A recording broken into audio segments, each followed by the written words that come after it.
Welcome back to Newswire LA. This week we conclude our 6-month review with District Attorney Jackie Lacey. All of this and a Newswire LA Extra is coming up right after the credits.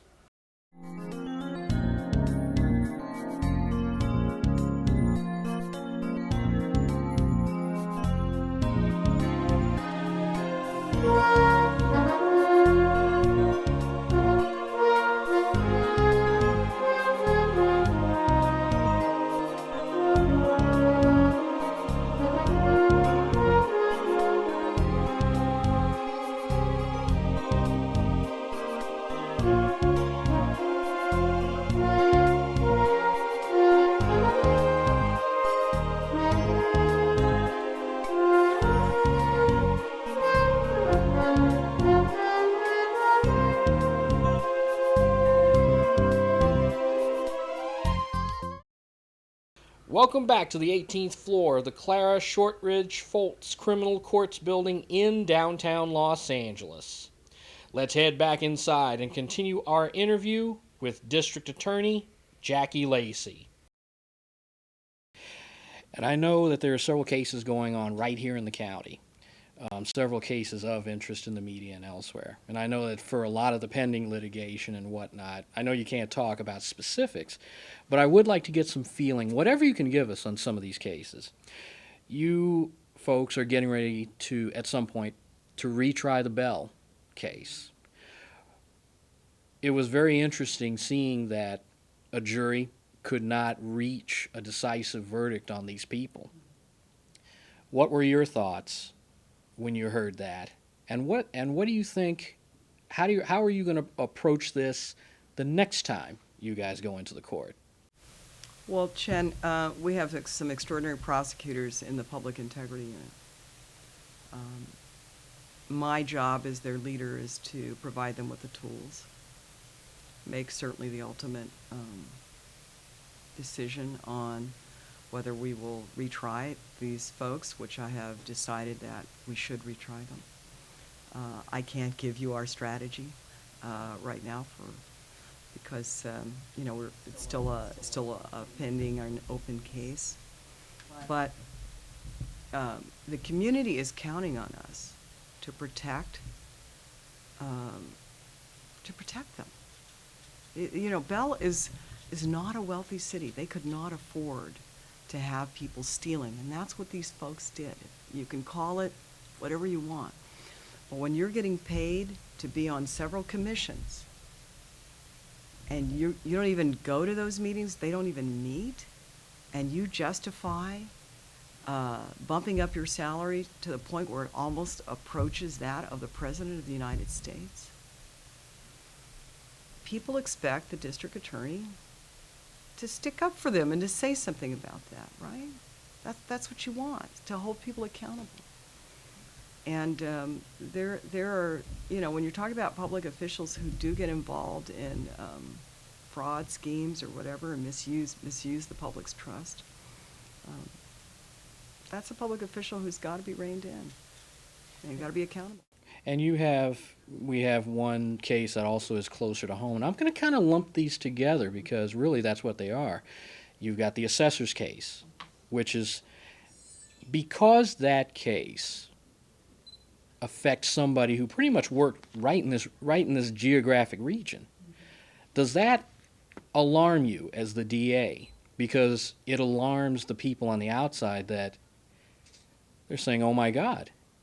The people in county government and city government, and there's already these thoughts that everybody's corrupt. When you see something like the Bell case, the assessor's case, does that alarm you?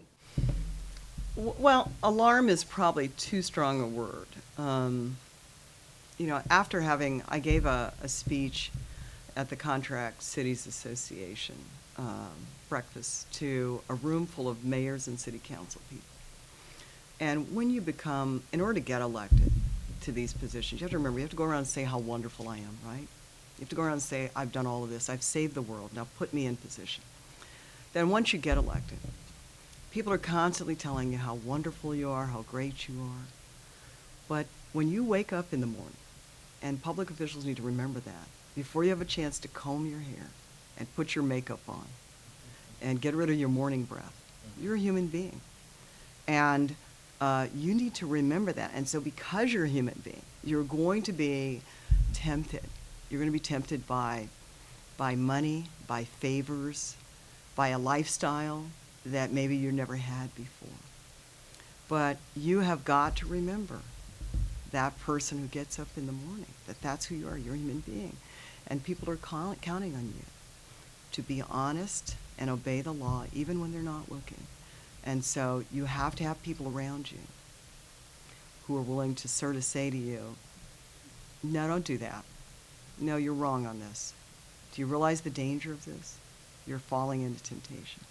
And that's what happens. And many of these people who get elected offices, they were immature before they started. They weren't grounded. And then you give them the keys to the car, and they crash. And so there needs to be, we need to get that message out there. One case that has come into the news in the last couple of weeks is the death of that poor young boy who, it seems that almost every level of protections failed him, from possibly law enforcement, even the DCFS. I don't know if you folks have gotten the case yet or where that is, but when you see that, just speaking in general, how does that make you feel, and how would you approach handling a case like that, should it land in your office? Well, you may not know, but we've actually filed a case against the parents in that in the unfortunate death of that eight-year-old boy. Excuse me. And so we believe they're responsible for it, and so we're going to hold them accountable.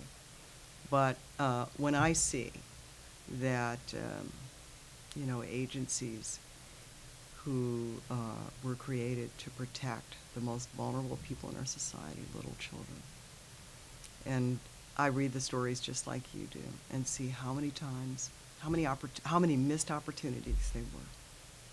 How many those were missed opportunities, 4 or 5, to save this 8-year-old from a living hell. Who can help but be angry about that? Who can help but demand, how could this happen? How could these warning signs be overlooked? And how much torture this child endured, how powerless he was, and really how evil you would have to be to mistreat a child. And I feel that way about people who mistreat the elderly, who take advantage of elderly people. I feel that way about people who take advantage of animals, who are animal cruelty. It's like, you know what? That's a whole different category, right? Of human evilness. And what I hope is that right now there are children who are probably in similar situations. I hope that that they get the help they need from these agencies that are designed to provide them with protection. That it's a wake-up call. That we can do better. And that we've got to still keep reporting this as we're citizens. If we see anything strange. Sometimes we think, that's none of my business, I don't want to offend anybody. If we're talking about the life of a child, then you ought to pick up that phone and call and worry about offending and apologizing to somebody later. But I also feel that there's obviously some need for reform in DCFS. And obviously, as you just said, basically kind of the watchword in law enforcement now is see something, say something. Yeah, but when you say something, there better be somebody on the other end to pick it up, right, to receive it. I mean, we can't go around giving this message and then you end up rolling to voicemail, right? Or you end up, nobody did anything. Nobody answers the call. Right, so we need to get we in law enforcement, we in Child Protective Services, we need to get our act together and be there to listen and respond. Well, let's get away from the heady topics for a moment. It's like we've done our good of giving the crime stats and looking at the current affairs. What is DA Jackie Lacey doing these days to get community outreach? to outreach to the community through the DA's office? When I make a promise, Chen, I keep it. And so I created a position called Community Liaison. I've hired a woman who has a criminal justice background, 25 years in business.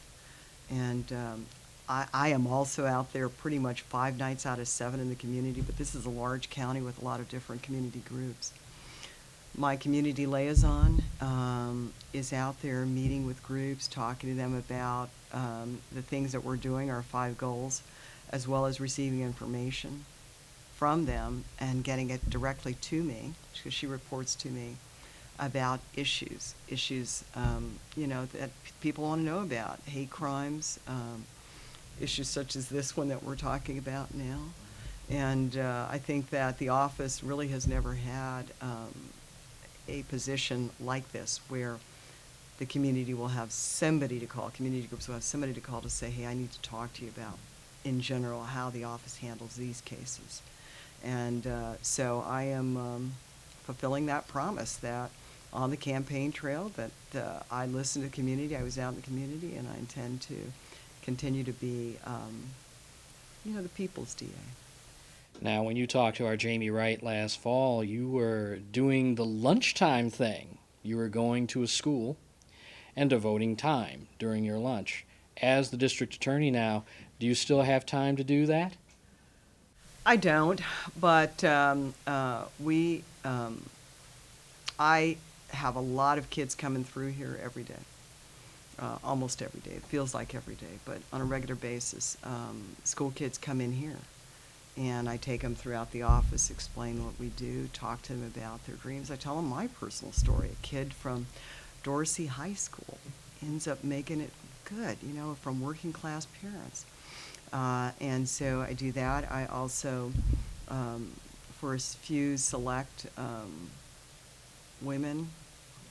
young women who are thinking about or are getting ready to go into law school, I have what's called a ride-along with the DA and allow them to spend the entire day with me from the beginning to the end, going in every meeting, every place I need to go, as long as we're not in something that's highly confidential or sensitive.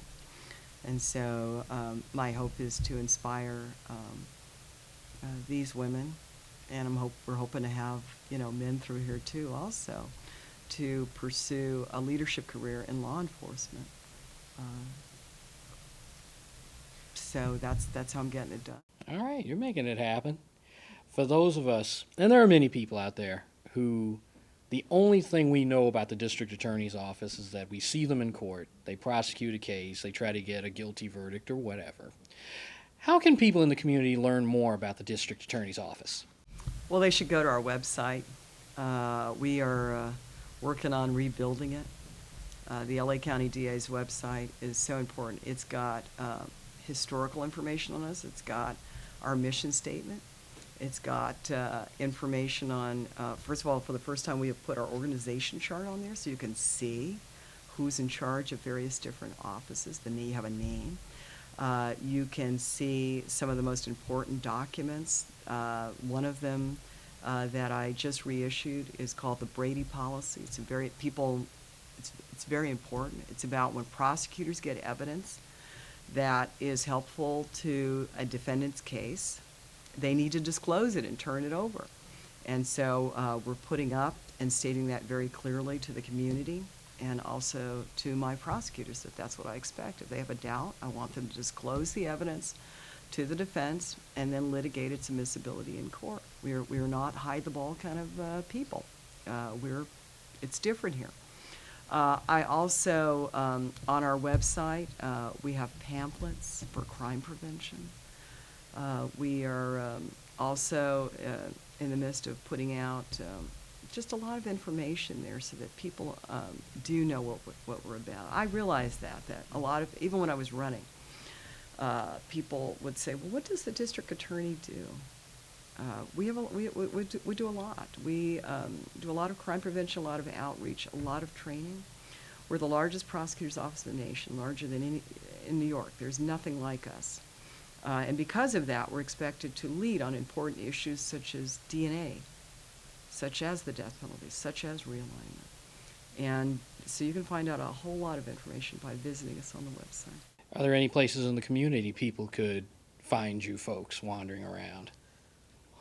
Well, we're still, you mentioned the school program, so we're still in, roughly 60 schools throughout, public schools throughout this California. We have outreach. We have 30 offices sprinkled throughout the LA County area. We haven't set up booths at fairs or farmers markets because we're a little busy. Yeah. And we're like everybody else. We're operating on a tight budget, but we're there. I'm going to ask this show because there's a network, CBS, that has a show that runs Tuesday nights called Brooklyn DA right now. And I thought about this last night, and I said, Jackie Lacey, do you think that we'll ever see LADA? I hope not. I kid you not. I just want to do a good job here.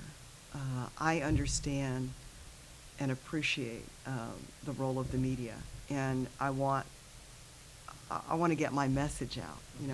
I really want to use the media in a very positive way to impact the criminal justice system.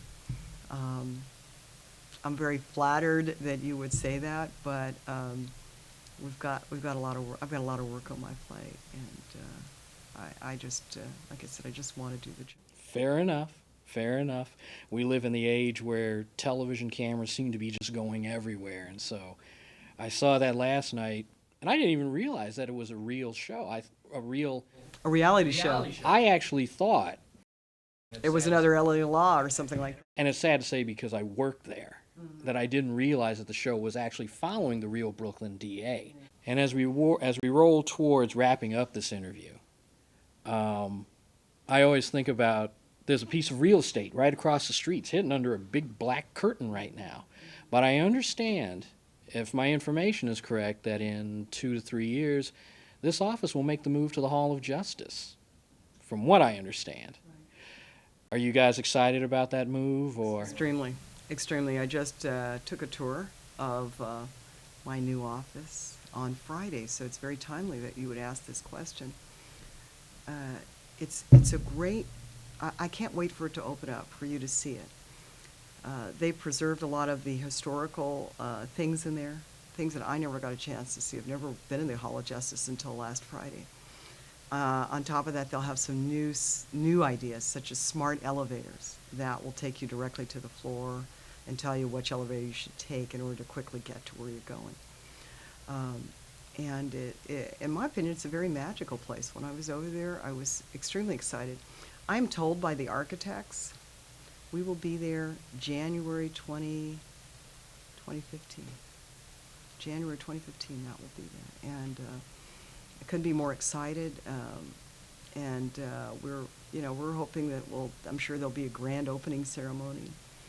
But imagine for a minute, you're the district attorney and people ask you, where do you work? I work in the Hall of Justice. How cool is that? That's enough said on that. So, all right, we're done with the questioning portions of our show, and there's only one thing left for you to do. And I'm going to lean over and point at this camera. You now, I will step back. Actually, not step back. I'll just slide over. And you have this camera. Tell the people of Los Angeles County anything you want them to know. First of all, I want to thank the people of Los Angeles County for giving me the opportunity to serve as their district attorney. This is the best job in the world, and I'm so thrilled to have the privilege, really, to be in charge of this office, the largest prosecutor's office in the nation, and that you trust me enough to do the right thing and to make decisions that are in the best interest of justice. We've got some incredible goals that I think are really going to improve the life of people in LA County.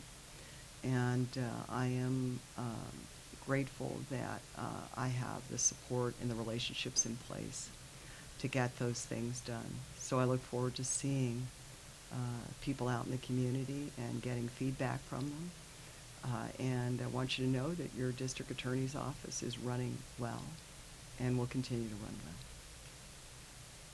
And that concludes our 6-month review with District Attorney Jackie Lacey.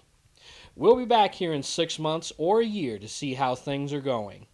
Special thanks go to DA Jackie Lacey and Department Spokesperson Gene Guccione for giving us their time. And now we're heading 30 minutes south to Culver City, where our Trisha Mitchell is attending the Coast to Coast Swim Challenge in this Newswire LA Extra. We're at Culver City Plunge on this Sunday morning. This event is put on each year by the LA Tri Club and is meant to generate as much money as possible to provide free swim lessons to thousands of disadvantaged LA kids. And those who have benefited are not limited to just children. On this day, we see swimmers with physical disabilities and those with mental challenges as well. Stay tuned to Newswire LA and see our full 30-minute broadcast featuring this great group and all of the good work they're doing in the community. Today we're going to give you a taste of it with our Trisha Mitchell, who's poolside with 3-time Olympic swimmer Gary Hall Jr. Hall is here today serving as one of the swim coaches. And now, let's go down to our Trisha Mitchell. Hi, I'm Trisha Mitchell with Newswire LA, and I'm standing here with the great Gary Hall Jr., former Olympian of 3 different Olympics, correct? That was 2000? 96 before that, and 2004 too. And 2004. I should know that, being a swimmer. Shame on me. It was a long time ago. Right. However, he is here today to support this great event. But Gary, tell us why you feel it's most important for kids to learn how to swim. Yeah, swimming's a great pastime. It's a great activity. It's a great way to deal with stress. It's a great social outlet, and it's great for your health too. And drowning prevention is really important. And so, to have pools engaged and be part of the community is a big effort within the sport of swimming these days. And it's a really important one too, because if we can just save one kid from drowning, that's really important stuff, right? Yeah, I completely agree. So now that you are, I'm assuming you're retired? From the sport of swimming. From the sport of swimming. What is it you do in your pastime that still kind of touches back with swimming? You know, I am involved in the sport peripherally, and it's mostly as a fan these days. I've been to the Beijing and London Olympics to cheer on Team USA, just like everybody else in this country, and have a lot of fun doing it too. Can I take you back to that time when you were a little kid on the deck, your first time learning how to swim? What was going through your mind, if you can remember? Because I know it was a long time ago, but tell us what was going through your mind then. You know, I was born into a swimming family. My father was a really successful swimmer. He swam in 3 Olympics. So I learned how to swim before I could walk, and swimming was always part of my upbringing and a second home, and that's really what enabled me to be a successful competitive swimmer later in life. But having that familiarity with the water and the pool environment. So what you're saying is, for you, there really wasn't a fear, unlike the kids that aren't taking swimming lessons right now. So what would you say to those kids who may have that fear and don't necessarily want to take swimming lessons? What would you say to them? You know, it is just that. It is fear. And if you're able to confront that fear, there's great rewards associated with enjoying water activity. No matter where you go in this world, there's a body of water that's nearby, and to be able to open that up, it's like opening up a whole new world. And that getting over that initial fear, it can be a challenge. I understand that, but the reward is great. Awesome. So tell our audience, not just the kids, but adults too, because there are adults out there who haven't had swim lessons. They're afraid of the water as well. Tell them why you think it is important for them to become water safe. Well, safety is an important thing, right? Who knows what situation may present itself where you need to jump in and rescue somebody else. Going through those steps, and they're not difficult steps. With some consistency, even if you've gone your entire life without knowing how to swim, you can learn. It's not too late. And so get engaged, visit the pool, and take that first bold step. Sign up for some swim lessons.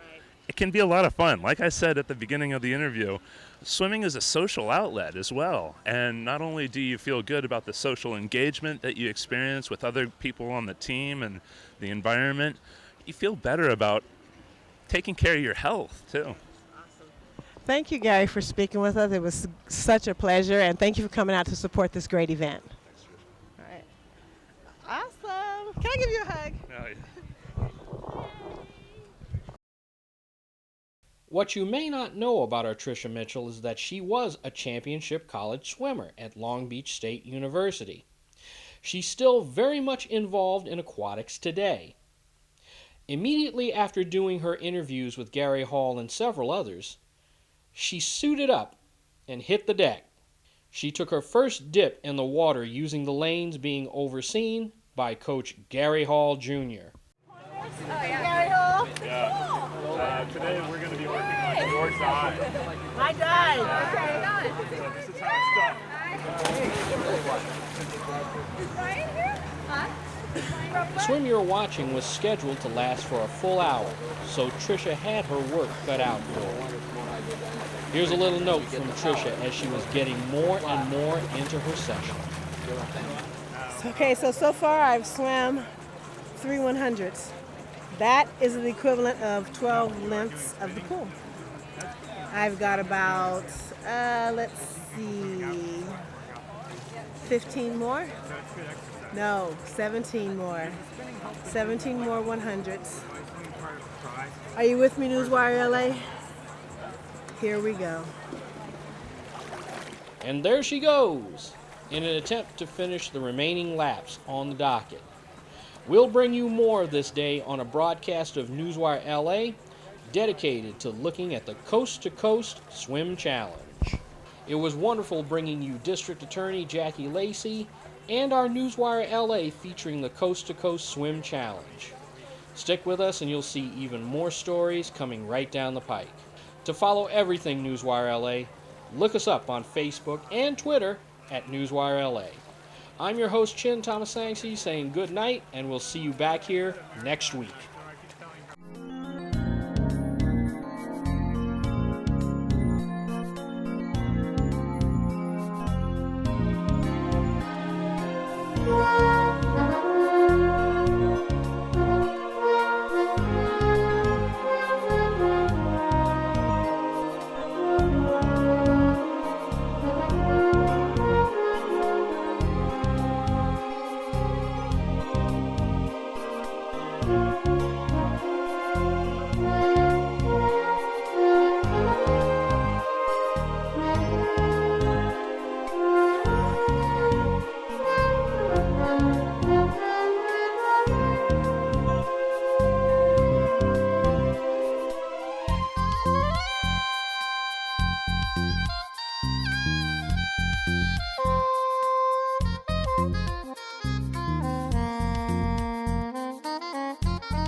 Stay tuned for more news on this Westlake Signal station.